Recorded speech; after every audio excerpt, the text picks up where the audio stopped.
Anyway, welcome to the Deeper Dive. Dave Lochran and Adam Shaw with you here on a Wednesday night. 10 games to talk about. We're glad to have you with us. Adam, got a little bit of injury news earlier in the day, which was kind of nice because I did a serious show. I was filling in for someone who's at the FSTA. So I went on from 9 to 11. And I figured right when I finish, I'll start writing the deep dive. And about 11:30, the Kyrie Irving news broke, which was pretty helpful. So now we know that Kawhi Leonard, Al Horford, Kyrie Irving, Tristan Thompson, if you want to count him, Danilo Gallinari, who else? Davis Bertans, Chris Paul. Those are all the guys that are out tonight.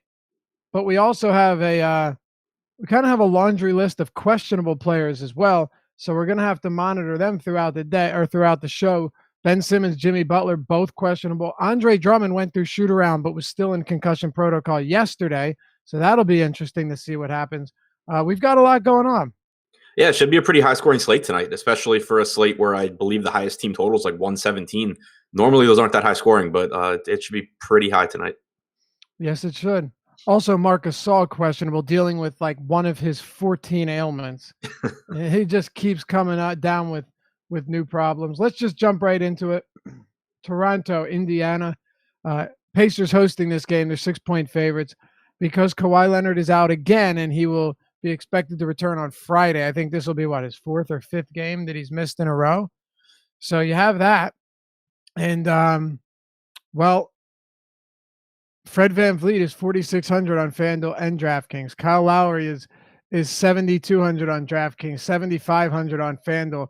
And then your Pascal Siakams and your Ibakas are in that 6K range.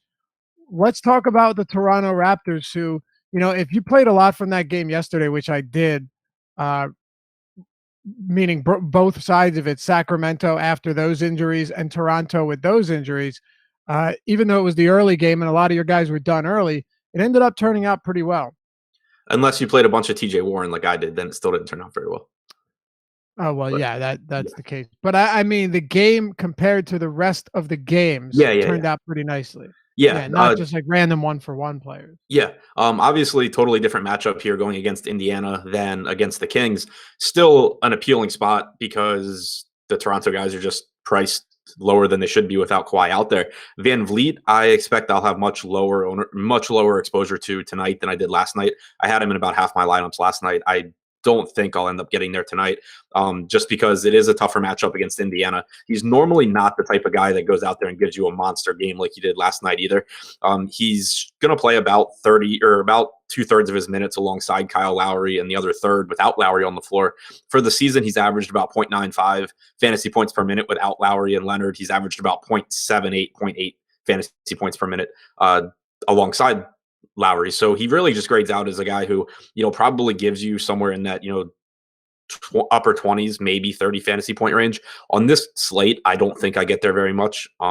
But it's still, an okay point per dollar play if you need someone there. But I'm more interested in Serge Ibaka and Kyle Lowry. Lowry obviously hasn't been great recently. The games without Kawhi have been not even really disappointing in where he ends up, but they've been disappointing in that he kind of just does nothing the entire game and then somehow gets there in the fourth quarter.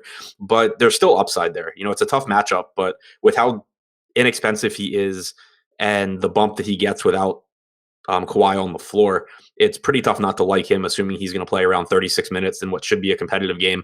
And then Serge Ibaka's price tag really did not move. He's still sitting at 5,900 on DraftKings. He's averaged almost 1.3 fantasy points per minute without Kawhi, and he only played 25 minutes last night, which I like because we had seen him disappoint in a couple of games without Kawhi recently, where he didn't really play a ton of minutes in the fourth quarter on the second half of a back-to-back. It seems like they kind of limited his minutes in-game yesterday, brought him back really late in that one, and that he should be able to give you his full 32 minutes tonight against Indiana. I feel like with Fred VanVleet, the value also came down a little bit once we started getting more news. Earlier in the day, I likely would have had a lot more interest. I still think VanVleet's fine, though, and it really just comes down to the price point because I expect him to play around 32, 33 minutes, which is perfectly fine by me if that's going to be the case. It is not nearly as an appealing matchup, but if he gives me 32, 33, 34 minutes which is, right in the range of where I expect him to fall. I don't see him really hurting you whatsoever. But with Lowry, I mean, his numbers are just dramatically different with Kawhi Leonard off the floor. I mean, his usage goes from 16 to 23, assist rate from 32 to 38, but his per minute from 0.95 to 1.33. They're just great numbers. And I find him to be at a price point where it's pretty easy to get him. He's played 13 games with Kawhi Leonard off. He's averaging, 18 points, 10 assists, 6 rebounds, really solid numbers. To me, Leonard is just at a price where I'm going to be in on him. When it comes to Ibaka and Siakam, though, and I'll just throw this back to you for a minute because I want to spend some time on it. They are priced reasonably, but the power forward position is so unbelievably deep today. Unless you don't think it is. No, it is. But Ibaka really stands out because the price tag's so cheap, and he's just been so good without Kawhi. Like Siakam basically has been a point per minute guy with or without Kawhi on the floor. He's been very, very good, but he doesn't see a huge bump in anything without Kawhi.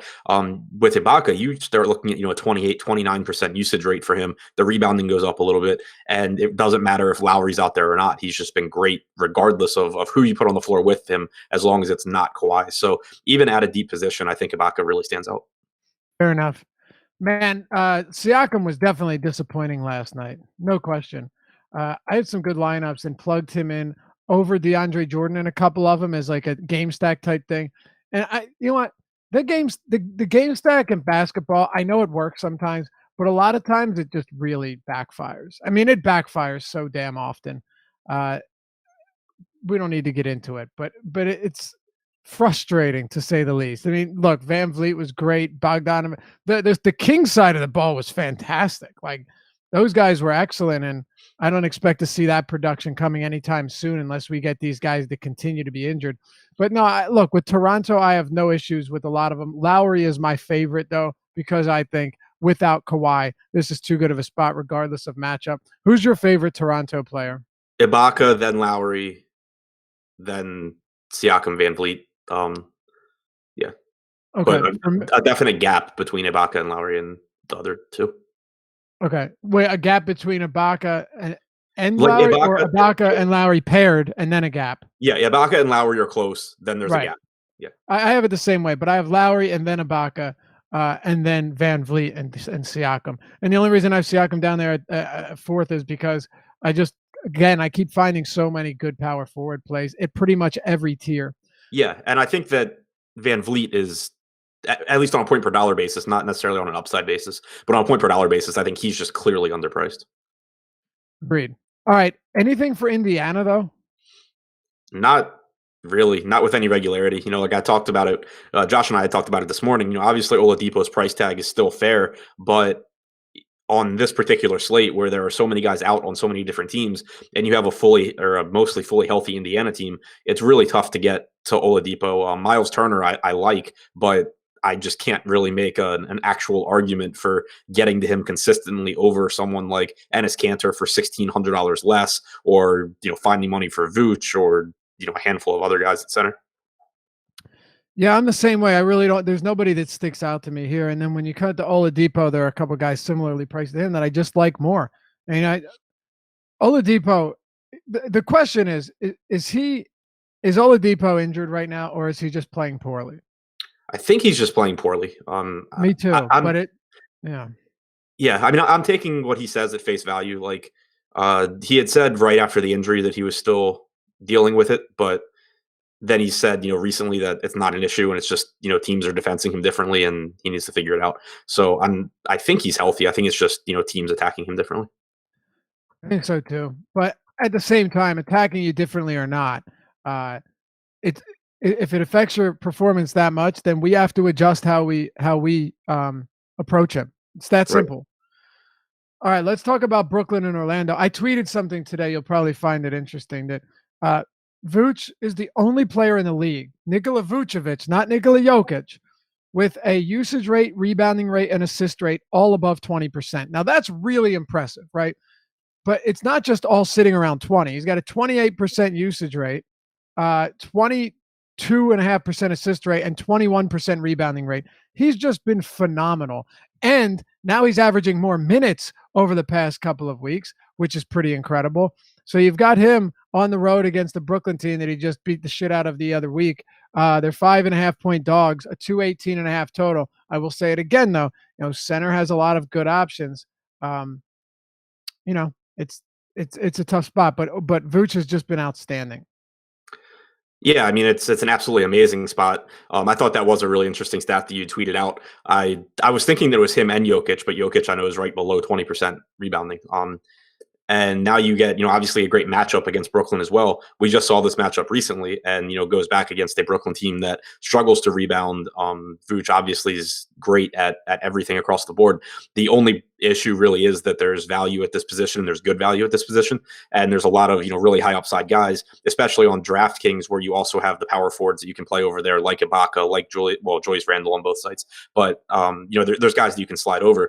But I really do like Vooch. I'm trying to get him into. I'm trying to get over the field on him, assuming the field comes in relatively low because of the value at the position.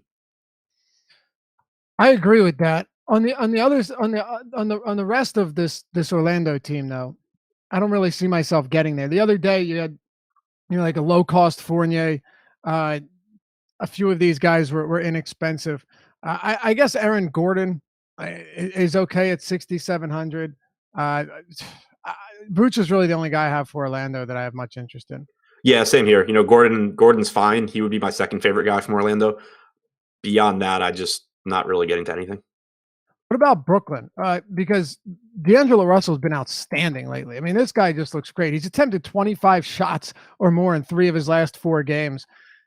His usage and assist rate on the season, 31%, 38%, they're outstanding. You always had to worry if Atkinson's going to try and pull his minutes back if he gets off to a slow start. And now his price is coming up a bit, but we at least have to talk about how good D'Angelo Russell has been. Yeah, no question. The price tag is the only issue, obviously, because even though he has been really good, you still can't throw out the entire history of D'Angelo Russell, even this season being, an inconsistent scorer. And on top of that, Kenny Atkinson being very quick to, change Russell's minutes on a game-to-game basis. So most nights you're going to get that 32 to 34 minutes, but there is still the risk of, A, him just playing poorly, and B, Atkinson doing something different. So I like Russell. It's just that he's the kind of guy that when the price tag gets expensive, normally pretty quick to pull back a little bit, even though he does have that monster ceiling, especially on a slate like this where there's plenty of spots that you can go to. So, I like Russell. I have interest in Dinwiddie too. The price tag's still really, really cheap. He's been playing absolutely awful outside of the fourth quarter and overtime against Houston. But, 5,500 gives you some upside. It's just nothing like Russell, Allen, and Dinwiddie I have grading out all very similarly at their DraftKings price tags. They're all guys that I'm interested in. I just don't think end up being huge priorities for me. Yeah, me too. I do like Russell quite a bit. We'll get to someone in a game coming up shortly talking about Spurs and Sixers and a few other guys in that range. I really have I'm sorry, I was reading something from chat and I have no problem with D'Angelo Russell, but 8K and what is he, 8,500 or 8,600? You're getting up there now where he carries more risk than he did when we were getting him at a discount. Do you have anything else from Brooklyn, Orlando? I feel like there will be a few quality performers here, but I'm having trouble really getting to anyone with high exposure. Yeah, I mean, there are guys that are filling in my tournament lineups for the most part. Russell, Allen, Dinwiddie, Ed Davis to an extent, as a large field tournament play. They're not guys that I expect to have lots of, though. Me neither. Let's keep going then. Talk Boston and Cleveland. The Celtics are still 15-point favorites. This is a garbage Cleveland team, man. They are so bad. A 214.5 total here. No Kyrie Irving, no Al Horford, which means that Terry Rozier will once again be very popular. Marcus Morris is very good with these two off the floor. And Gordon Hayward, who has been absolutely dreadful, is 4,900 on FanDuel. And guess what, Adam? We've got to talk about him whether we want to or not. Yeah, I mean, it's really difficult not to like 7 different guys on this Boston team at their current price tags. I think you start with Terry Rozier, obviously, who he disappointed, no question about it, his last time without Kyrie, but you can't really carry that over. I mean, I still think that he should get around 32 minutes here. He didn't play the fourth quarter at all in that game against Brooklyn when Kyrie sat, but I think that had more to do with Wanamaker playing really well and just the way the game was going. So I think you should get around 30, 32 minutes here. He's a good enough player that it's really difficult for him to disappoint at a very, very low price tag. Behind him, I actually have Marcus Morris grading out as my second best play from this team. Without Horford or Kyrie on the floor this season, he's got a 26.5% usage rate, a 13.3% rebounding percentage, and just shy of a 12% assist percentage. I have him in for 28 minutes, which may even be a little bit low, but he's just grading out as a really, really good play here. Followed by Jaylen Brown, Marcus Smart, and Jason Tatum, and that's before you even get to Aaron Baines, who is almost minimum priced and should play around 24 minutes here. I'll tell you what, I don't think I'm going to the centers, mostly because I keep coming up on some other ones a little bit more expensive, but I have a little bit more faith in them as well. With Terry Rozier, the last time Irving was out, it was brutal. I can't remember what the exact fantasy totals were, but it was like 19 or 20. Yeah. I mean, it was rough. And it was in a good match. It was against Brooklyn, actually. He had 20 fantasy points in 25 minutes, and they were getting blown out, and the bench brought him back. But you're getting Rozier at this discount again, right? And whenever Irving comes in and plays however many games, Rozier's price comes down, and now he's 45 on FanDuel, 4,000 on DraftKings. It's not a bad spot. And then if you're looking to play it a little bit safer than a few players we'll talk about later on that are not safe but also are very intriguing, Marcus Morris, you're getting at $5,000 on DraftKings and $5,300 on FanDuel. Whether you like him or not, unfortunately, and it is unfortunate, Irving and Horford being out opens a whole lot up for this team. Yeah, no doubt about it. Right now I have it set, so I'm getting at least one Celtic in every lineup. I don't think that's really too crazy. Normally I don't do that on bigger slates, but with how cheap all of these guys are and how great this matchup is, it's really tough to imagine that at least one guy on this team doesn't have a really big game. So who do you think's having the big game? Rozier, Morris. I mean, those are my top two, Rozier, Morris. And then I have Smart, Tatum, Jaylen, all really comparable. Yeah, I have Rozier and Morris at the top. And then, God, I really don't want to play Hayward. Small forward's pretty weak on FanDuel, at least in terms of consistently reliable players. I really don't know. Is Hayward? How much of an uptick in minutes are we even going to see from Hayward here? Is the question. Are we going to keep getting 25 minutes? Because if that's the case, I'd have no interest at all. I only have him at 26 minutes, but I gave him an uptick in usage and an assist percentage. Right. Yeah, I have him at 25 minutes, and of course, I have him producing, slightly over a fantasy point per minute, and it is a very good matchup with Cleveland, but it's tough to get there. Do you want to talk about anything else for Boston, since there are so many guys in play here? I'll mention Baines just because Josh and I talked about it at length this morning, and I was higher on Baines than he was. With other value opening up, I have backed off some there. It was just that this morning, I knew I wanted to get Harden in the lineups, and we had a $3,500 Baines, or on FanDuel, a $3,700 Baines. Now, though, with Rozier and Smart and Jaylen and Morris all being cheap guys that became much better plays, then I don't really see the need to have as much Baines at a really good center position. Yeah, me neither. That's kind of what I was saying, where the centers, I don't really need to get there. I think the risk is a little too much, where in terms of upside, there just isn't that much there. Talking about Cleveland, though, anything, I feel like this is deja vu. I always say, okay, Cleveland, and then you pretty much just say, let's move to the next game. Yeah, that's where we're at. I mean, so Ante Zizic obviously has been popular lately. He's kind of been paying people off. Last game, he still didn't really get to where you would like, but I just don't have interest. I mean, there's so many centers on this slate, and he really hasn't been that good in the starter role. It's more that he does bad until the Cavs get blown out, and then he doubles in the fourth quarter, which, those points still count, obviously, but I don't really want to pay an increasing price tag for that. And then everyone else kind of just plays somewhere between 22 and 32 minutes, and they all suck on a permanent basis. So I just see no need. Me neither. Dave says, Laffy, do you think one shit performance from Hayward has swayed your opinion on him? Let me ask you something. Do you remember my opinion on Hayward before that performance? Like, yeah, I begrudgingly played Hayward that day. But no, it's not that. I mean, look, Irving and Horford are out, right? So it helps Hayward, no question. But can we really say it was just one bad performance? I mean, fine, Irving and Horford have played recently, but he's still been horrible. I mean, he's just been downright terrible. So, like I said, Hayward is in play. I'm not saying that Hayward doesn't have a spot on this slate. I'm just saying that I'd be lying if I said I'm confident that that Hayward's going to come in and put up big numbers. Plus, even if he does play well, there's a chance he still only plays 25, 26 minutes. So no, it's not one bad. If it was one poor performance, then I wouldn't want to play Rozier either because he was just as bad. Yeah, I mean, it's basically you get your projection for Hayward, you look at it, and then you cuss to yourself because you realize that he's going to end up in some lineups. Exactly. All right, let's talk about Miami and the Clippers here.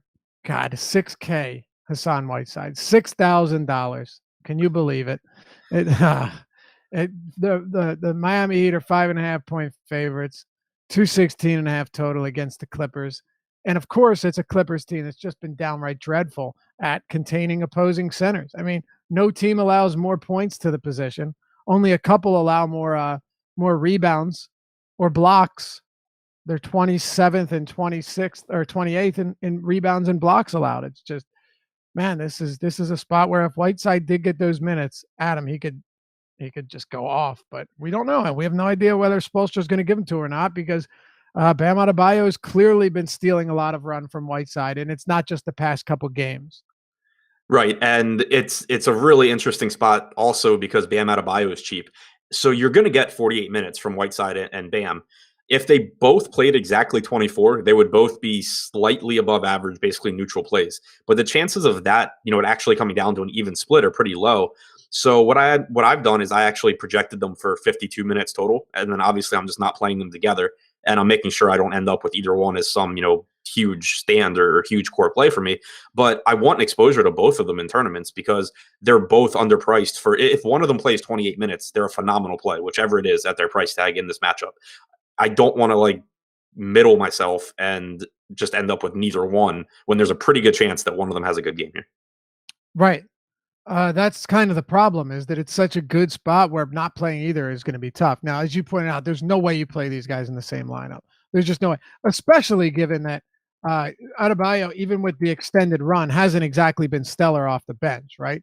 I think he's a perfectly fine player, but both of these guys are very capable of disappointing, and both of them in the same game. It's just one of these spots where you say, okay, like you just said, one of them is very likely to have a very solid game. And I at 6K, even on FanDuel, where Whiteside is 6,800, there is merit to considering him tournaments only because he might play 21 minutes. But if he plays 27 minutes, 50 fantasy points isn't out of the question. I mean, that's how good of a matchup this is. Yeah, exactly. Go ahead. No, I agree with you. And then you also have Adebayo with power forward eligibility. So it's just neither one's a guy that I'm going to have tons of, but I do want more than 0 in my 150 lineups. Right. Anything else for Miami on the Winslows and the Richardsons and the Reddicks? Yeah, I have some interest in Richardson and Winslow. Especially Winslow has small forward eligibility. Actually, I guess they both have small forward eligibility on FanDuel, which is nice. They're really the two guys on this team that you can feel most confident in their minutes. You're going to get around 32 from Winslow. You're going to get 34 to 36 from Richardson. It is a nice spot against the Clippers in terms of pace and a weak defensive team. Winslow's been very good since taking over the point guard role. Yes. So they're both examples of guys who on different slates I would probably have as core plays. On this one, I don't, simply because of all the other options available. But they're still guys that clearly I like, and I'll be happy with whatever I get. Yeah, me too. And on FanDuel, again, when you take somebody like Winslow or Richardson, they're reasonably priced, 64, 6,600. You're not overpaying for them, and you get a pace up spot here against a pretty rough defense. Really, for me, it's the center position where I really want to get to, but it's terrifying. And then guys like Winslow and Richardson definitely come into play. Did you mention Waiters? I didn't. He's scary. I think there's obviously better value on the slate because even when he gets his minutes, it's normally in the 22 to 26 minute range. It's worth noting that he played really well last game. He played basically the entire second quarter and the entire fourth quarter, helped to bring Miami back to make the game competitive. Probably just a matter of time before he either replaces Magruder in the starting lineup or just keeps doing what he's been doing, and you see Magruder play like 8 minutes or whatever.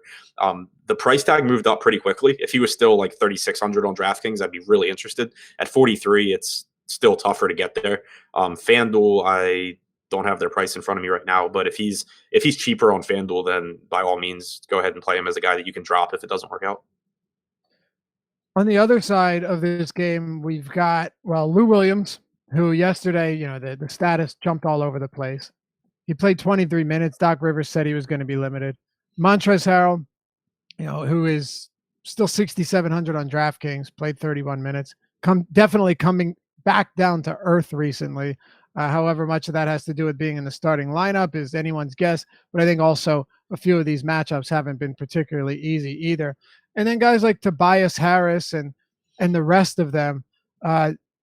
Are you jumping on board any Clippers here? Because I was actually having a tougher time getting to the Clippers than I thought I would when I initially looked at the slate. Yeah, I'm not prioritizing a whole lot from there either. I mean, Tobias Harris is okay, but there's just so many power forwards that I like better. Like I can't make a really good argument for paying almost $8,000 for Harris when I can get Ibaka for $2,000 less.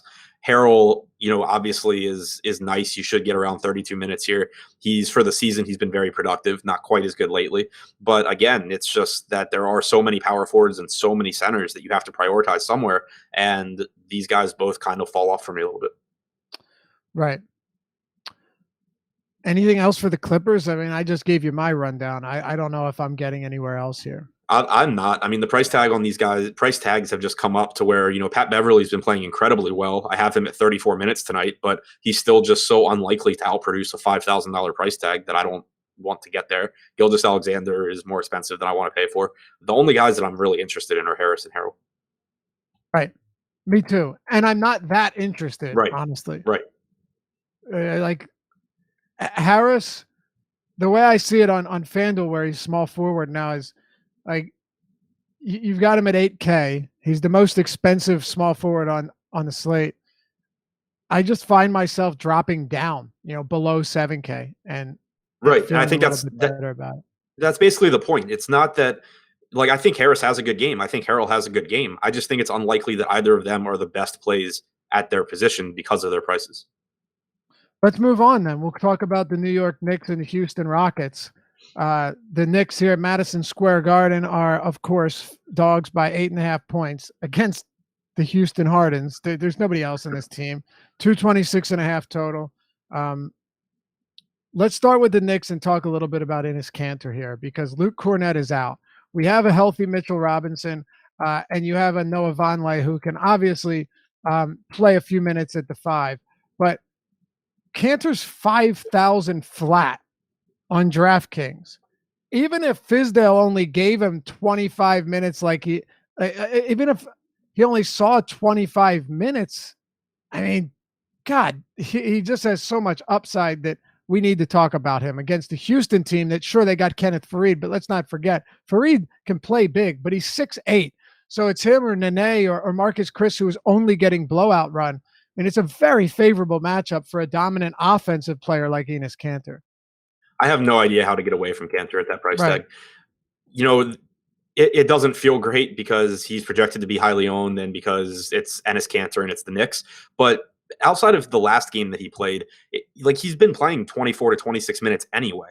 Now you have Kornet out. You have Mitchell Robinson, who can't stop fouling to save his life, to the point where even though Fizdale would like to start him, he can't because he just won't play enough minutes that way. So it's tough to give him more than 18 to 20 minutes. I mean, even giving Kanter at 26 to 28 minutes in this spot just makes him a clear top play on the slate, regardless of position. He's one of the best. It's not that he's not playing consistent minutes because of his ability. It's what the Knicks are just trying to do going forward. So it's not like you're putting some struggling player back into the starting lineup. You're putting a very productive player at $5,000 into the starting lineup against some combination of Nene and Kenneth Faried, one of the best rebounders in the NBA, going against this front court that Jared Allen just minus Kenneth Faried, Jared Allen just grabbed 23 rebounds against. They just don't have the bodies to match up with Enes Kanter. There's no reason to think Kanter doesn't just throw up a monster game here. Yeah, exactly. Even if his minutes are somewhat limited. I mean, I feel like it's a great spot. I don't feel like that. It is a great spot. I mean, Houston just doesn't have the bodies here.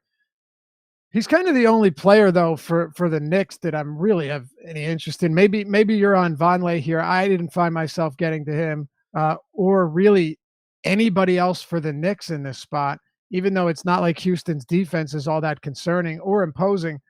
It's Cantor, and that's pretty much it until we get to Houston. What about you? No, same boat here. I mean, it's a huge slate with a lot of good plays, and then you have this Knicks team where they're just playing, like 12 different bodies, and who knows exactly how it's going to go. Like the guys that I would be interested in would be like Moutier and Vonleh. The problem is Moutier. I mean, he played 18 minutes last game, but also Frank Ntilikina is the most logical backcourt matchup for James Harden. So I think it's at least somewhat likely that you again see Ntilikina play a lot, which could come at the expense of Moutier. Even if it doesn't, you're probably not getting much more than 30 or 32 minutes.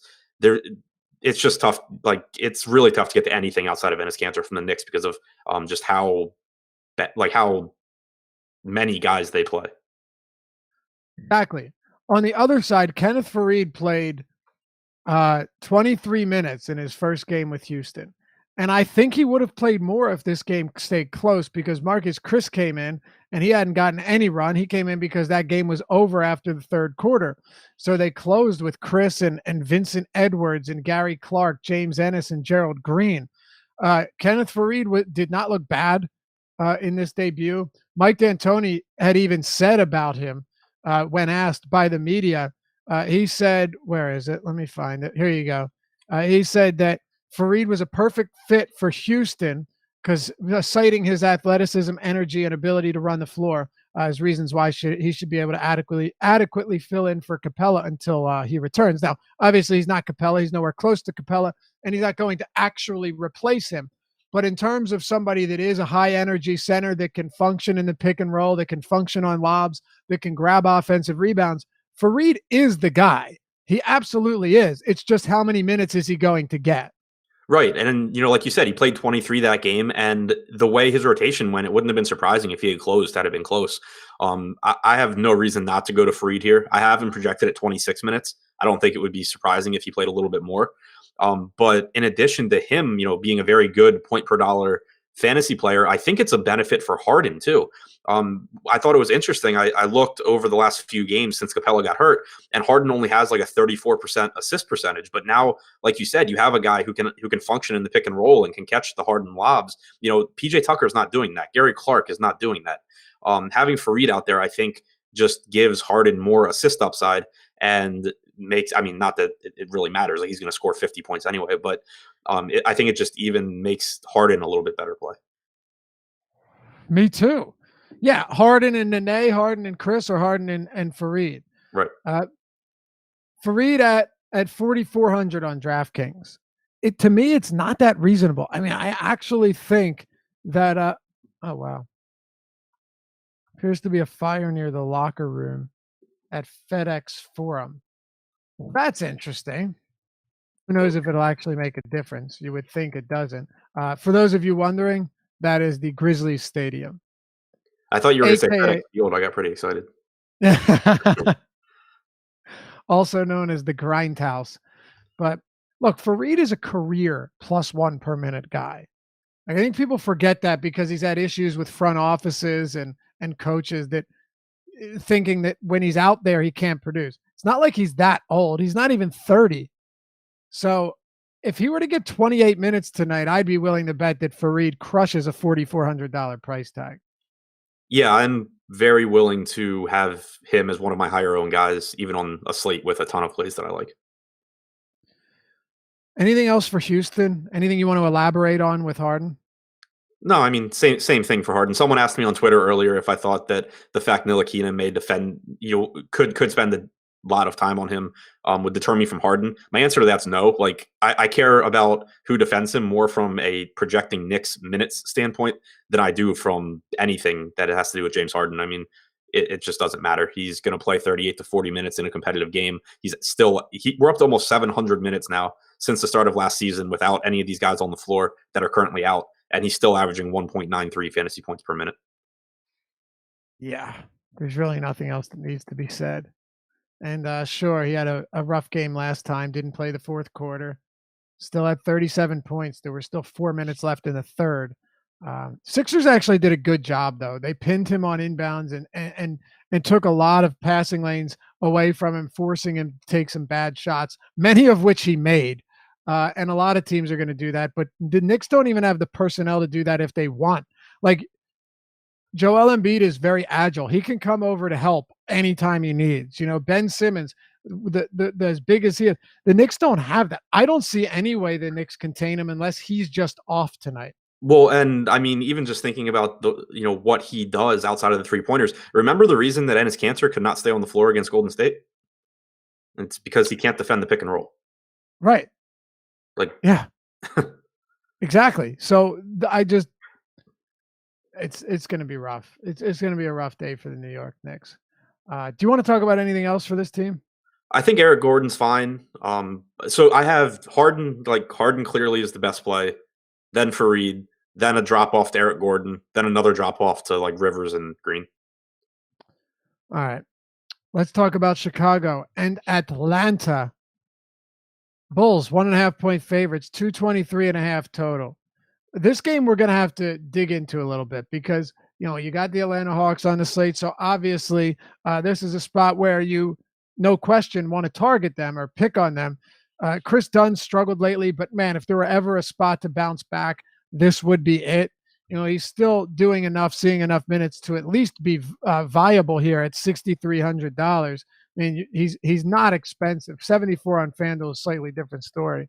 And then you've got guys like Lauri Markkanen in the mix. Chandler Hutchison, almost close to min sal on DraftKings. He's been terrible, but you never know. 32 minutes against the Hawks can always make you look better than you are. Let's jump on this Bulls team, Adam, and break it down as much as we can, because there's a lot. Yeah, obviously a nice matchup going up against Atlanta here. I still like Chris Dunn a lot.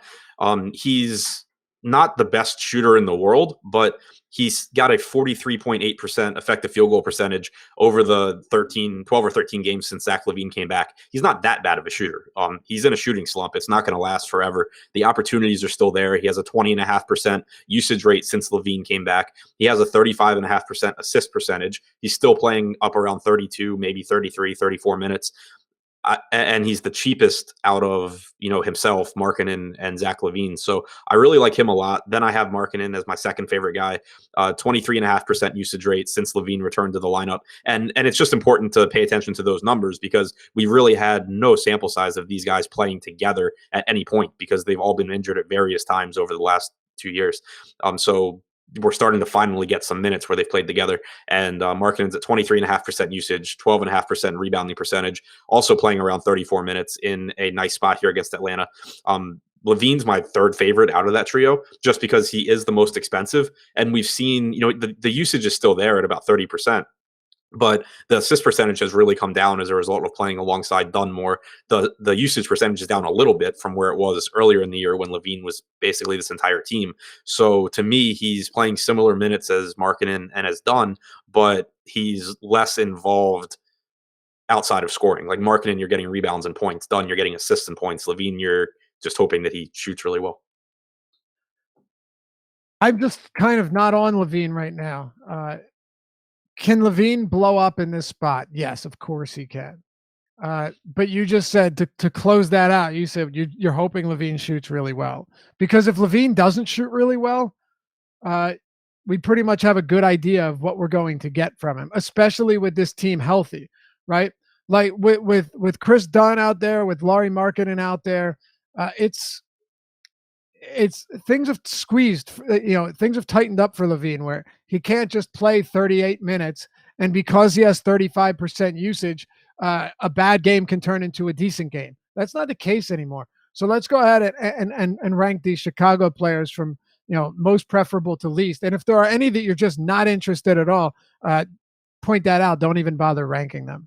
Yeah. So, I mean, Dunn 1, Markkanen 2, Portis 3, LaVine 4, everyone else, I'm not interested in. Okay.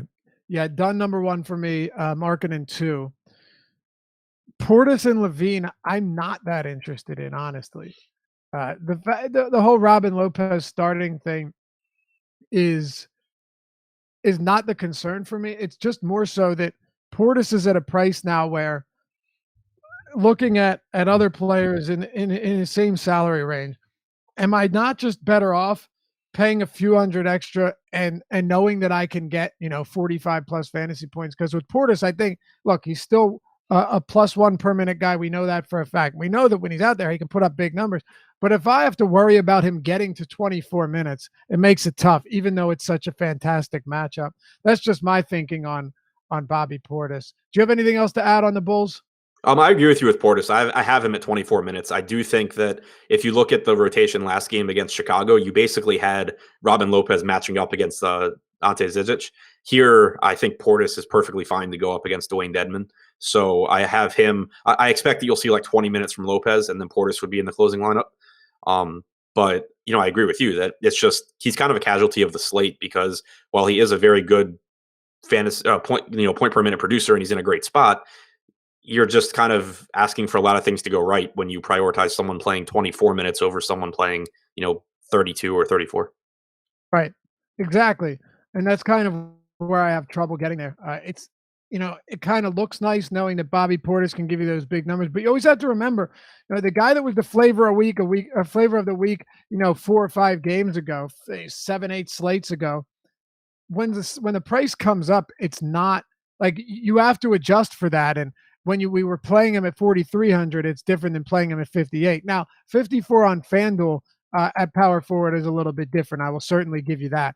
I just think there are better bargains on DraftKings where I don't have to pay nearly $6K, especially on a day where Kawhi's out and Horford's out, and we have plenty of other injuries to take advantage of.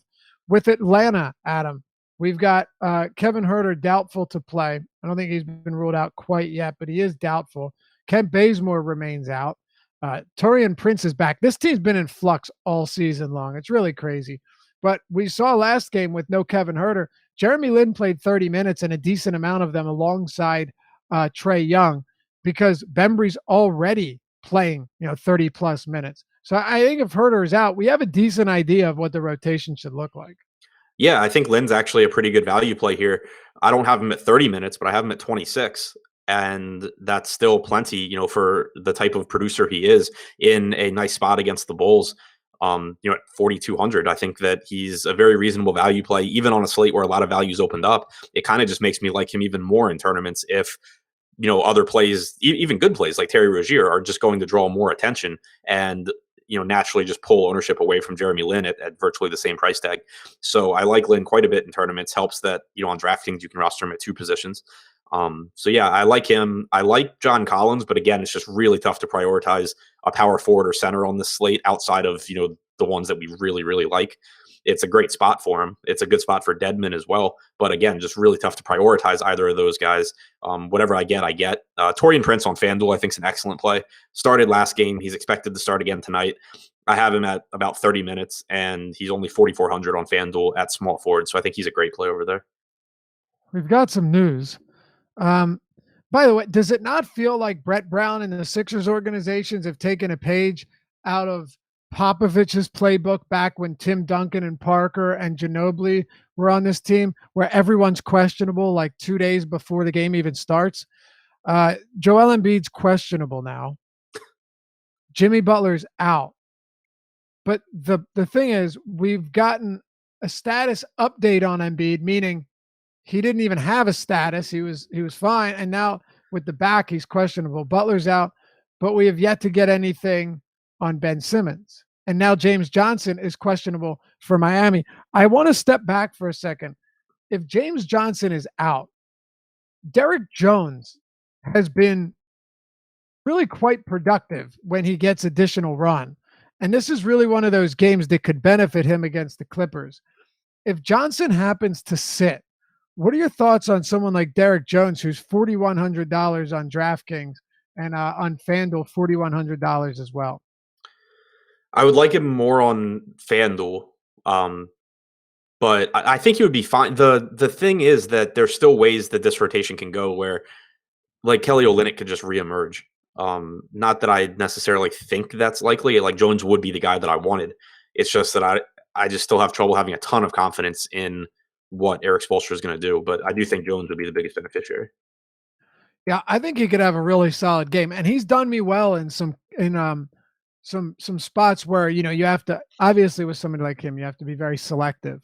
But he has seen his minutes fluctuate for sure. I think if Johnson were to sit, and mind you, Johnson has been seeing some significant run lately. Last game he only played 18, but Jones played 29. 25, 31, 21. That was a massive blowout loss. So the minutes have been there. I think that Derek Jones could actually be a very solid value play down there, which is why I'd have some interest in him. Let's move back. By the way, Ben Simmons, he remains questionable. Thanks a lot, fellas. Anything else we want to talk about for Atlanta, whether it be John Collins or Jeremy Lin or Trae Young? No, Lin, I really like. Collins, I really like the spot. It's just tough to prioritize. Young, I'm not really interested in at all. I just think that there's a lot of better plays than him. And then, Prince, like I said, on FanDuel, I think is a great play. All right. Let's move along then. We're making a good time here, solid pace. Memphis and Charlotte. Apparently, we've got a fire at FedEx Forum near the locker rooms. I can't imagine unless it sets the entire stadium ablaze. I have a tough time believing this keeps them, from playing. But right now, I'm looking at so there's like 5 fire trucks outside with more pulling up, according to Bennett Doyle. Bennett Doyle is a producer of Jason and John Monday through Friday from 12 to 2 p.m. on 92.9 FM ESPN Memphis. You listen to him, Adam? No. Okay. Brett Norsworthy, a history of false alarms at FedEx Forum, but this one appears serious. So I don't know. Keep it in mind. They have been evacuated. So maybe this is something we need to watch, right? We've seen crazier things happen with like the slime game in Philly when they were facing Cousins and the Kings. Remember there was that weird gooey slimy substance on the court. We've seen the fire in Mexico City. There's a lot. So just keep an eye on the Cousins and Philly game was the roof leak, right? No. That was in New Orleans. Right. Yeah. I took like third place in the $25 tournament that night because I faded that entire game, like obviously risking it. Right. And pretty much got super lucky because I'm pretty sure they were all ridiculously popular plays. Sometimes you gotta get lucky.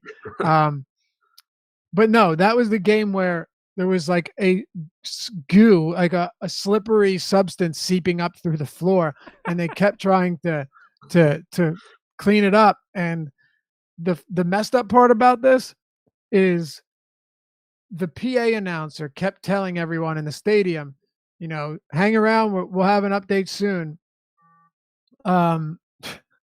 Josh, what's that? What's that? Nothing. Oh, okay. You got to DM it to me, yeah. So can't screw up those sponsorships. So the PA announcer kept telling all the fans, like, hang around, we'll have an announcement soon. Meanwhile, they're all buying drinks and $10 hot dogs, while the beat writers and the guys that cover the team had already announced that the game was going to be canceled, but they kept everyone in the stadium for like a good hour and a half, even though everyone knew it was going to be canceled because of the concessions and the money they spent. Ridiculous. And I don't believe for a second there's any other reason when pretty much everyone knew it wasn't going to be played. But anyway, back to basketball. Memphis, they're favored by 1 point here. The 209 point total. Marc Gasol is questionable again with a variety of ailments. By the way, Conley and Gasol might be being shopped right now. I was just thinking about this last night when Dan and I did the early bird. If that is the case, I wonder if we're going to see, because they got some serious wear and tear on them. If that's the case, I wonder if we're going to start seeing their minutes limited a little bit over the coming weeks while they shop them, if it's true. It's possible. Yeah. Just a thought. These guys have serious mileage, right? Like, there's no question. They've also supposedly been shopping them all year, though. Like, this isn't the first time that this rumor's come out, at least about. Okay, so the rumor that I saw was a little bit different. It was saying that while they have entertained offers throughout the season, this appears to be the first time that they have come to the realization that what they have isn't working, and they're going to need to break it up. Like, they might actually be actively seeking trades. Okay. Dude, you could be 100% right, The only reason I bring it up though is because this is different than what I have heard at Right, least yeah, no. throughout the year. Yeah, no, I mean, that's different than what I heard too. I just kind of assumed that the Grizzlies were living in some sort of actual reality where they know that, like, they've known all season that it's not an actual thing that's gonna work. Right. It's not. It's unfortunate. Like the style of play that worked for them does not work anymore, and it's not just gonna, you know, come back into play 3 years from now. And if it does, they're gonna be on their way out anyway. So let's talk about it. Let's talk about the Memphis Grizzlies. Yeah, so I think that obviously, like, even though this game's really unappealing with a 209 total, I think that the news there is really important because there are a lot of plays from the Memphis side that I like on FanDuel. Gasol obviously questionable, but if he plays, it's a great spot. Jaren Jackson is only 6,100, playing around 30 minutes in a nice spot here. But on DraftKings, really like every starter on the team to some extent. Gasol and Jackson again, I would like quite a bit on DraftKings if A, Gasol plays, and B, the game goes. But also you have Justin Holiday at 3,700 playing huge minutes. You have Mike Conley at only 7,600. Who played I think 36.7 minutes last game or somewhere in that ballpark in a pretty nice matchup against Charlotte. So really a lot of news here just as far as guys that I can fill out my lineups with. I think that Holiday would be a good value play. I think that Jaren Jackson has a ton of upside at 5,300. Not interested in the Charlotte side, but from the Memphis side, I think actually a pretty appealing spot. I think so too. I'm not heavy here though. Look, I'll tell you this much. I might just keep it simple. Justin Holiday has played 36, 30, and 38 minutes over his last 3 games. This is a vulnerable Charlotte defense that is bottom ranked over the past 1+ months. If I need dirt cheap value and I'm trying to go stars and scrubs, Justin Holiday at 3,700 on DraftKings, I don't think is a crazy play. And I would expect him, if he starts, to continue getting upwards of 35 or more minutes. Aside from that, I'm having trouble with it. I don't want to play an injured Gasol right now. Mike Conley at 7,500 is fine, but I don't know how much I'm going to get. Who are your top plays, if any, from this game relative to the rest of the slate? Jaren Jackson. Jackson's my number one play from the game. Justin Holiday, and then Gasol and Conley. All right. I like Jackson in tournaments quite a bit as well, especially when you're talking about, if Portis is still going to be someone that people are on. Jackson, you're getting a $500 discount on even him. I know he's risky, but the one thing we do know is that he can play upwards of 30+ minutes, and I like knowing that we at least have that upside. Do you want to talk about this game any further, or do we not need to? No, I mean, I think from the Charlotte side, the only spot where I mildly have interest is in Kemba, but that's still just not a priority. All right, let's talk about New Orleans and Detroit. Last night after I saw, or yesterday when I saw Drummond was still in concussion protocol, didn't practice Tuesday, I thought, like, he's not playing Wednesday. But now he's questionable. He did go through full shoot around, and it's a very good possibility that he can play. I was really hoping he didn't because I like Blake Griffin quite a bit. And I wasn't worried about those 2 games without Drummond where he was just decent, because the rates and the production on the season tells a different story. But it looks like Drummond will have a good chance of playing at least.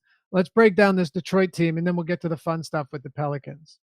Yeah, so I mean, I'm operating under the assumption that Drummond plays. It's obviously a nice spot going up against Jahlil Okafor, but again, there's just so many centers that I really, really like. Drummond falls in line a little bit behind them. Like, I'd rather get to Vooch. Whatever Drummond I get, I'm happy with. Same really goes for Blake, but his price tag's elevated as a result of Drummond being out recently. So he's not a priority for me at a really deep position either. If Drummond were to sit, then you get Zaza, who I think would play a lot more minutes than he did against Washington, going against Okafor as opposed to Jeff Green and Otto Porter. And Blake would again become a phenomenal option. So I'm assuming Drummond plays since he went through shoot around, and Dwayne Casey had said that as long as he made it through concussion protocol, he would play tonight. But if he doesn't, then it changes things. Assuming he plays, though, nothing of priority for me from the Detroit side. I think that, like, getting to Jackson or Drummond or Griffin's fine, but not priorities for me. Yeah, me neither. Griffin would have been a priority for me if Drummond was out. I mean, I just really liked this spot for him. But we'll see. Maybe he doesn't. I expect Drummond to play. I mean, you go through a full shoot around, you're coming off a concussion. It would make sense that you play here. We're not going to get any Ish Smith, but I mean, Reggie Jackson's just been pretty awful. So that doesn't make a big difference. On the other side, though, Julius Randle, I'm sure you saw on Monday, he and Mirotic saw really nice staggering of the minutes. And that was good because first of all, it's funny. If you look at Randall's rates, they're actually better with Mirotic on and Davis off. But I'm not really if I'm getting Randall minutes with alongside Okafor and with no Mirotic and no Davis, I'm all about it. He's also been moved to power forward on FanDuel, and Mirotic is small forward on FanDuel. He has played Adam on the season. Mirotic has played. Where is it here? I want to pull it up. He has played 1, 2, 3, 4, 5, 6 games with Davis off the court. And I had it written down. So yeah, 6 games with him off the court, averaging 21 points, 9.2 rebounds, 40.6 DraftKings points, and around 35 minutes per game. I think one was an overtime game, but still. And now he's 67 on FanDuel with no Davis and seeing his minutes staggered, even though he's coming off the bench. I kind of like that.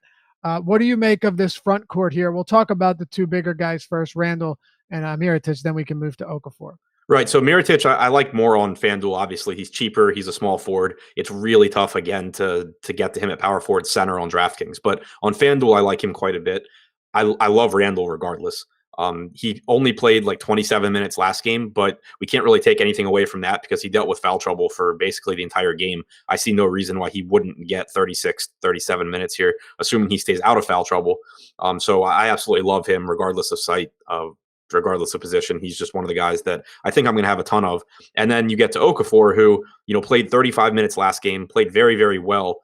I have him projected for I think 26 to 28 minutes here because he was a direct beneficiary of Julius Randle's foul trouble. We saw Okafor subbing in earlier than he otherwise would have when Randle picked up his fouls.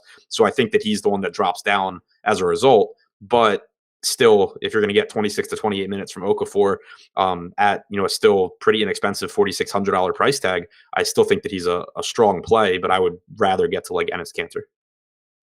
Okay, that makes sense. With Okafor, if he's going up against Drummond, there's a couple things. One, he could have a decent game. But I mean, he is strictly reliant on being able to score in the paint and in the post, right? We know he has no range. I said to Dan on the early bird, if he was drafted in 1990, he'd be a top player in the league right now. I actually believe that. But he wasn't. And he isn't a top player because of how limited his skill set is. And defensively, he's not very good. Now, he shot 9 of 11 last time out and played 35 minutes. Where do you project his playing time tonight, assuming Drummond is active? For Okafor? Yeah. Yeah, I have him at 26 to 28. I have him at 26 right now because I think that he did benefit from Randall's foul trouble. Yeah. Wait, with the Randall foul trouble, though, was that significant? Why did I think that it wasn't? It was? Okay. Yeah. I guess I'm probably thinking of another player here. So Randall didn't get any fouls in his first stint. But then he picked up 1 foul at the end of the first quarter, picked up his second foul a minute. There it is at the beginning of it. Right. There it is. You're right. Yep. Okay. Yeah, I missed it. And yeah, 27 minutes. Would have played more. Yeah, I'd put Okafor. The interesting thing about Okafor is that we've seen Diallo start with Davis out, and Gentry just has he does not want to play him, right? How many times have you seen like, oh, good value play, and then he plays 9 or 12 minutes? I just found it pretty interesting that he was actually willing to give Okafor legitimate playing time, starters minutes at the 5 the other night. Yeah, I mean, they've tried to make Diallo a thing. Diallo just hasn't been able to hang. So I think the fact that Okafor is actually playing reasonably well, obviously bodes well for him. The concern with Okafor as far as production goes, and you mentioned it, is that his game consists of rebounding and like bullying guys around the basket. And Drummond is a pretty big dude to be trying to bully. Right, and that's exactly why. Now, granted, so is Marc Gasol. Like Marc Gasol is a good defender. I still think the injuries influencing his defense, but Okafor was good against him. Would you rather have Okafor or would you rather have Kenneth Faried on DraftKings? Faried. So would I. And then you have Faried at 4,400. You have Okafor at 46 and Kanter at 5,000. Yeah, Okafor is my third guy out of that group. Me too. Fareed is my second, to be clear. I'm Yeah, assuming same here. you have the same rank. Yeah. Yep. What about the rest of New? Oh, by the way, I do want to point out, I really do like Mirotic on FanDuel. Looking at the ownership earlier today, I was shocked to see him as like the fourth or fifth highest projected small forward at 6,700 with Davis out. Maybe guys just don't. Maybe people don't like playing guys off the bench, but I like it because his minutes are staggered with Randall, and that just makes him more appealing. Right now, oh, look at that. Derek Jones jumped up to 21%. We have Mirotic third at only 14%. I don't know. It just seems low to me, Adam, for a guy that in spots where Davis has not played this year has been very effective, especially when getting the minutes. Yeah, 24.5% usage rate without Davis on the floor. It's a FanDuel play for me. I can't get there on DraftKings. Yeah, That's exactly why I'm right, I can't. Easy for me to say, specifically saying DraftKings. right. That usage rate also goes up close to 27 when Randall's off the court too, and he's going to see around 10 or 12 minutes without him. Actually, Randall got in foul trouble. I'll give him 9 or 10 minutes without Randall, which is really not bad at all. I think Gentry's going to want one of them on the court at all times. Anything else for New Orleans? Drew's fine. Again, not a huge priority when you have Lowry for cheaper. You have James Harden on the slate. You have DeRozan, who I haven't talked about yet, but not a huge priority, but still obviously like him. Let's move on then. Philly and San Antonio. And yeah, I started writing Drew Holiday up today. I was like, I don't think I can get there. I don't Right. think I can get there. Philly and San Antonio. The 76ers right now, 3.5 point favorite. Let's see if this line has moved at all. I can't imagine there's much movement. If so, we might have some indications that Joel Embiid could sit, but it's down to 2 points on Pinnacle. So there you have it, 225 point total. We'll start with the Spurs here. DeMar DeRozan's been brutal lately, Adam, but he's $7,600 on DraftKings, and on FanDuel he has fallen below 8K to 7,700. Unless that ankle's legitimately bothering him, and hell, maybe it is. That is just a crazy low price point on DeRozan. Yeah, it's just really tough to ignore, especially on FanDuel where you have to roster the two shooting guards and you don't have position, multi-position eligibility. Basically the same price tag as DraftKings in a nice spot against Philadelphia. No Jimmy Butler certainly doesn't hurt. You kind of just have to grin and bear it and keep going to DeRozan. He's had 2 days off since his last game. Hopefully that's helped whatever's ailing him. But the thing that really stands out to me is, in addition to the rates still being there, sitting at almost 28% usage and 27.5% assist percentages over the last month, he's still driving. It's not like a Tyreek Evans situation where he's just not the same. He's not playing the same, and he's turned into a 3-point shooter or something. He's still attacking the basket. He's still looking to get to the rim. He's still playing his game. He's just not making shots right now, and the price tags come down to account for that. So it's a frustrating spot when that doesn't when you roster him and it doesn't work out. But over the course of a season, when you find situations like that, there's not really anything you can do about it. Right. No, I'm going to have DeRozan. I just don't see how I get away from him here. Plus, it's a Sixers. How many times have we said it? They are susceptible to these type of shoot first guards that, with a lot of ball handling duties. And Jimmy Butler's out, so that's good too. Players are allowed back and staff back into the FedEx Forum. Game's still scheduled to start at the same time. Memphis and Charlotte, for anyone wondering that's just tuning in now. Yeah, DeRozan to me is still very much in play. Rudy Gay is still 5,500 on FanDuel.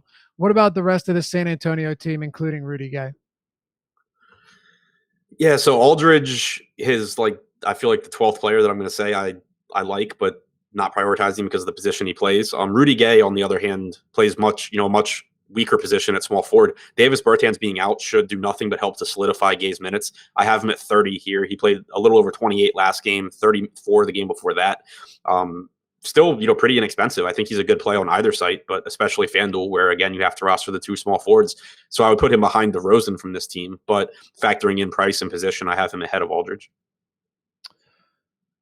All right, so do I. By the way, on the Philly side, Jimmy Butler. I don't have. I'll just throw this to you. I don't have anything from the Sixers, even with Butler out. I don't know if I'm getting to anybody here. I really like Simmons is grading out really well for me. Interesting. Which I like from an actual looking at things. I don't really like it. It makes me nervous, but on DraftKings at 8,700, I have him projected for like 50 points. And that's without accounting. That was with Butler in.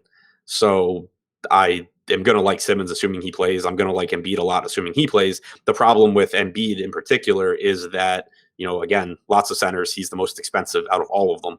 So getting there is kind of tough because not only do you need him to go out and put up a monster game, but you need the guys below him not to do that. But as far as individual plays, I like Simmons and Embiid. Okay. Yeah, I can see the Simmons play. I don't know if I'm getting to Embiid. I don't think his price tag is unreasonable whatsoever.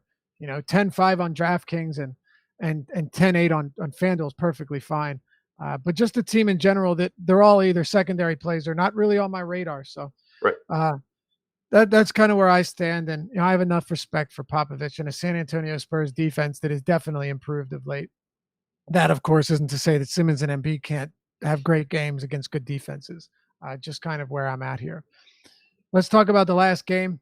Hey, before we do, if you haven't checked out awesemo.com yet, we'd love to see you over there. And right now, if you head over to awesemo.com and you click on the Join Now on the homepage and you sign up, select your month, select your plan, you will get 50% off, half off your first month of subscription and content, everything behind paywall, 50% off. All you have to do is use the promo code Deeper Dive. One word, not two. It's in the bottom right corner of your screen. Deeper Dive. When you sign up, you'll just click on it. Says have a coupon, click it, put in Deeper Dive, and it takes like 2 seconds to fill out your name and info. It's very quick.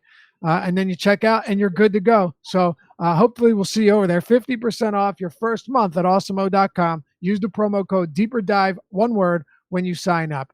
Let's close it out here, Adam. Denver and Utah. Utah at home against the Nuggets.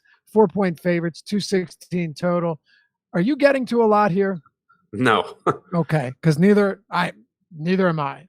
No. I like Rudy Gobert on DraftKings in particular at 8,200. But even there, where it's a really nice price in a vacuum, you still, again, have a million guys. So I wasn't getting a lot of him when I crunched lineups before the show. Beyond that, I have nothing. Neither do I. I was wondering the other day, Rudy Gobert had those huge games with Rubio out. And it could be completely arbitrary that Rubio went out at that time. Do you think there was any correlation there? I don't think so. His rates really haven't changed much. His assist percentage, ticked up a little bit, but I would expect that should, over a larger sample, just be offset by the fact that Rubio's a better passer and better at getting the ball. So yeah, I think it's just that. I mean, he's been like a 1.25 to 1.3 fantasy point per minute guy all year anyway. The rebounds have been through the roof over the last couple of weeks, but I don't think that has too much to do with Rubio. All right. And yes, legalized, we will post our top positions in Slack after the show. I can't respond to everything, man. We're doing a show here. Oh, man. With the Denver side, anything? I mean, I want to at least cover it, but I'm not getting anywhere here. And I mean, Jokic isn't exactly cheap for this matchup. I would have thought DraftKings would have priced him down a bit with that dynamic pricing, and I guess they have, but I don't know if they brought him down enough. It's the same problem with Jokic that I have with Embiid. I really like Jokic at the price. It's that, if you play Jokic at 9,800 and you get 60 points, that's awesome. You still need Vooch not to get 60. You need Cantor not to get like 40. You need a handful of other guys not to blow up at cheaper price tags. So it just kind of forces him out of my lineups, and I'm just, hoping that it doesn't screw me. Like, I don't feel great about it, but that's just kind of where I'm going to end up. He is easily my favorite to play on Denver. Right. But it doesn't mean he's one of your favorite plays on the night. Right. Which is perfectly understandable. All right. Well, that'll do it for us. Thanks as always for tuning in. We appreciate you guys. Right now, we've got Wednesday night, Eddie and Chris coming up, taking you live before lock up until 7 p.m. Eastern time. Before you head out, hit us with a thumbs up if you enjoy the show. You want to see more of it. It really helps us out. We really appreciate it. And we appreciate you guys tuning in each and every day and helping us build what we've got going on here at Awesemo. Hit the subscribe button and notifications so you always know when content's going to drop. Until then, we'll see you next time. Good luck tonight. Catch you back here Thursday on the Deeper Dive.